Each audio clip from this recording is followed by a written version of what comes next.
ભારતનું બંધારણ આ શબ્દો સાંભળતા જ આપણા મનમાં બંધારણ સભા, ડૉક્ટર આંબેડકર અને સ્વતંત્રતા સેનાનીઓના ચહેરા આવી જાય છે. પણ શું આખી વાત આટલી જ છે? કે પછી આ કહાણીના મૂળિયા કંઈક એવી જગ્યાએ છે જેની આપણે કલ્પના પણ નથી કરી શકતા? હવે કોઈ પૂછે કે ભાઈ ભારતનું બંધારણ બનાવવામાં કેટલો સમય લાગ્યો, તો શું જવાબ હોય? આપણામાંથી મોટાભાગના લોકોનો જવાબ તો તૈયાર જ હોય છે. 2 વર્ષ 11 મહિના અને 18 દિવસ. અને હા, એ જવાબ બિલકુલ સાચો છે. વિચારો તો, દુનિયાનું સૌથી મોટું લેખિત બંધારણ તૈયાર કરવું એ કોઈ નાનીસૂની વાત નહોતી, એક અદ્ભુત સિદ્ધિ હતી. પણ અહીંયા જ તો ટ્વિસ્ટ છે. એ તો વાર્તાનો ક્લાઇમેક્સ હતો, શરૂઆત નહીં. અસલી કહાની તો આનાથી પણ લગભગ 250 વર્ષ પહેલાં શરૂ થઈ ચૂકી હતી. એક એવી જગ્યાએ જ્યાં કોઈને બંધારણ બનાવવાનો વિચાર સુદ્ધા નહોતો આવ્યો. તો ચાલો આજે આપણે આ ઐતિહાસિક રહસ્ય પરથી પડદો ઉઠાવીએ. આપણી આ સફર કોઈ રાજકીય સભાખંડમાંથી શરૂ નથી થતી. ના, એ શરૂ થાય છે લંડનની એક ઓફિસમાંથી, જ્યાં એક કંપનીનો જન્મ થયો હતો. હેતુ તો માત્ર વેપાર કરવાનો હતો, પણ કોને ખબર હતી કે એ એક આખા સામ્રાજ્યનો પાયો નાખવાની હતી. વાત છે છેક 1599ની. કેટલાક હિંમતવાળા બ્રિટિશ વેપારીઓ ભેગા થયા. એમનું એક જ સપનું હતું, પૂર્વના દેશો સાથે મસાલા અને કાપડનો વેપાર કરવો. અને જુઓ, 31 ડિસેમ્બર 1600ના રોજ રાણી એલિઝાબેથે તેમને એક રોયલ ચાર્ટર પણ આપી દીધો. સમજી લો કે પૂર્વ સાથે વેપાર કરવાની 15 વર્ષની એક્સક્લુઝિવ ડીલ. આ જ એક કંપની હતી જે આગળ જતા ઈસ્ટ ઇન્ડિયા કંપની તરીકે ઓળખાઈ. અને એનું સ્ટ્રક્ચર? અરે બિલકુલ આજની કોઈ મલ્ટીનેશનલ કંપની જેવું જ. થોડા રોકાણકારો એટલે કે શેર હોલ્ડર્સ, તેમના દ્વારા ચૂંટાયેલું એક બોર્ડ જેને એ લોકો કોર્ટ ઓફ ડિરેક્ટર્સ કહેતા, અને ભારતમાં વ્યાપાર કરવા માટે ગવર્નર અને તેનો સ્ટાફ. એકદમ સીધું, સરળ અને હા, સંપૂર્ણપણે નફો કમાવાના હેતુથી બનેલું. અને વર્ષો સુધી તો બધું પ્લાન મુજબ જ ચાલ્યું. વેપાર, નફો, બધું બરાબર. પણ પછી ભારતના રાજકીય મેદાન પર કંઈક એવું બન્યું જેણે આ વેપારીઓના હાથમાં તલવાર પકડાવી દીધી, અને જોતા જોતામાં તેઓ વેપારીમાંથી શાસક બની ગયા.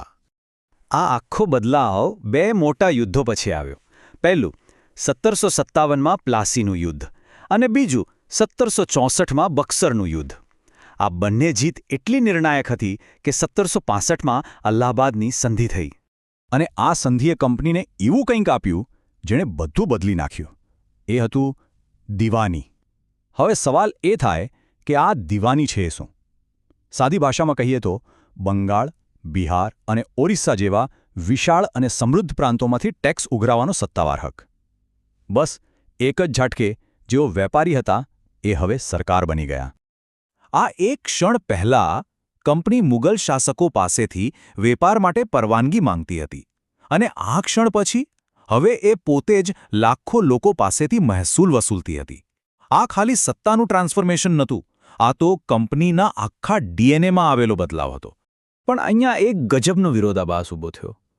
એક તરફ કંપનીના કર્મચારીઓ અંગત રીતે માલામાલ થઈ રહ્યા હતા, અને બીજી તરફ ખુદ કંપની દેવાના ડુંગર નીચે દબાઈ રહી હતી. કેવી વિચિત્ર વાત છે નહીં? આ ચાર્ટ પર નજર નાખો તો આ વિરોધાભાસ એકદમ સ્પષ્ટ દેખાશે. કર્મચારીઓની સંપત્તિ આસમાને અને કંપનીનો નફો પાતાળમાં.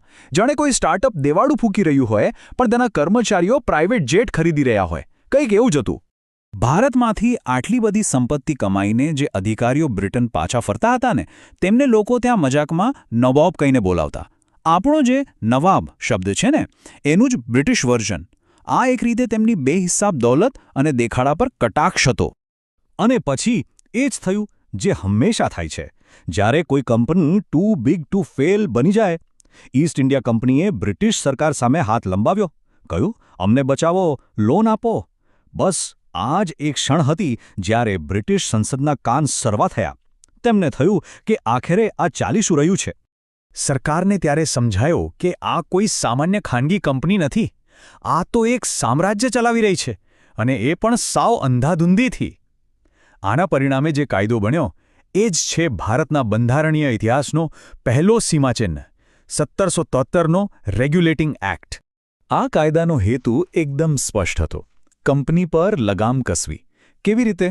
વેલ, સૌથી પહેલાં તો ભ્રષ્ટાચાર પર હુમલો કર્યો.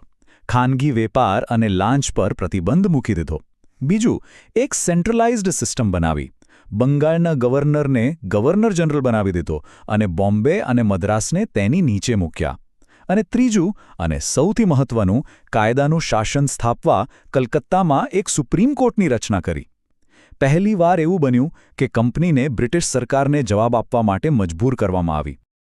પણ જુઓ, દરેક નવી સિસ્ટમમાં થોડા બગ્સ તો હોય જ છે. અહીં સૌથી મોટો બગ એ નીકળ્યો કે ગવર્નર જનરલ અને નવી બનેલી સુપ્રીમ કોર્ટ વચ્ચે સત્તાનો સંઘર્ષ શરૂ થઈ ગયો. કોણ મોટું, સરકાર કે કોર્ટ? આ સવાલ ઊભો થયો. આ ગૂંચ ઉકેલવા માટે 1781માં આવ્યો એક્ટ ઓફ સેટલમેન્ટ. એણે એકદમ સાફ કહી દીધું કે ગવર્નર જનરલ પોતાના સત્તાવાર કામકાજમાં જે પણ કરે એમાં કોર્ટ દખલ નહીં કરે. એક રીતે કહીએ તો કારોબારીનો હાથ ન્યાયતંત્ર કરતાં ઊંચો રાખવામાં આવ્યો. અને આ સુધારાઓનો અંતિમ અને સૌથી મહત્વનો અધ્યાય હતો 1784નો પિટ્સ ઇન્ડિયા એક્ટ. એણે એક ડ્યુઅલ કંટ્રોલ સિસ્ટમ બનાવી. બહુ રસપ્રદ હતું આ. કંપનીના ડિરેક્ટર્સને કહ્યું, તમે તમારો વેપાર સંભાળો. અને રાજકીય, સૈન્ય અને મહેસૂલી બાબતો માટે લંડનમાં એક સરકારી બોડી બનાવી દીધી, બોર્ડ ઓફ કંટ્રોલ. મતલબ કે હવે અસલી ચાવી બ્રિટિશ સરકારના હાથમાં આવી ગઈ હતી. તો આ લગભગ 20 વર્ષના ગાળામાં ખરેખર શું થયું? એક નફાખોર, ભ્રષ્ટ કંપનીને કાબૂમાં કરવાના ચક્કરમાં અજાણતા જ એક આધુનિક સરકારી માળખાનો પાયો નંખાઈ ચૂક્યો હતો. અને પિટ્સ ઇન્ડિયા એક્ટે તો જાણે બધું જ સ્પષ્ટ કરી દીધું. ઇતિહાસમાં પહેલીવાર કાયદાકીય રીતે ભારતમાં કંપનીના જે પ્રદેશો હતા તેને બ્રિટિશ પોઝેશન્સ એટલે કે બ્રિટિશ આધિપત્ય કહેવામાં આવ્યું. આ કોઈ નાની વાત નહોતી. આ એક ઔપચારિક દાવો હતો. વેપારીનો નકાબ હવે હટી ગયો હતો અને સામ્રાજ્યનો અસલી ચહેરો સામે આવ્યો હતો. તો હવે આપણે પાછા આવીએ આપણા મૂળ સવાલ પર. 2 વર્ષ, 11 મહિના અને 18 દિવસ. હા, એ સમયગાળો ભારતના બંધારણના એક શબ્દને કાગળ પર ઉતારવાનો હતો, એ વાતમાં કોઈ શંકા નથી. પરંતુ એ શબ્દો પાછળ જે મોટા વિચારો હતા, એક કેન્દ્રીય શાસન, સત્તાનું વિભાજન, સરકારની જવાબદારી, આ બધા સિદ્ધાંતોના બીજ તો એનાથી એક સદી પહેલાં જ રોપાઈ ચૂક્યા હતા. ક્યારે? જ્યારે એક દેવાળું ફૂંકતી કંપનીના ભ્રષ્ટાચારને નિયંત્રિત કરવાના પ્રયાસો થઈ રહ્યા હતા. આ આખી કહાની અંતે એક બહુ મોટો સવાલ ઊભો કરે છે. જો એક વેપારી કંપનીની નાણાકીય કટોકટી એક આખા રાષ્ટ્રના બંધારણનો પહેલો પથ્થર મૂકી શકતી હોય, તો એ શાસન અને વેપાર વચ્ચેના જટિલ સંબંધ વિશે આપણને શું શીખવે છે? કદાચ ઇતિહાસ એ જ કહેવા માગે છે કે શક્તિનું કેન્દ્ર ભલે ગમે તે હોય, તેને કાબૂમાં રાખવા માટે બનાવેલા નિયમો જ આખરે શાસનનો પાયો બની જાય છે.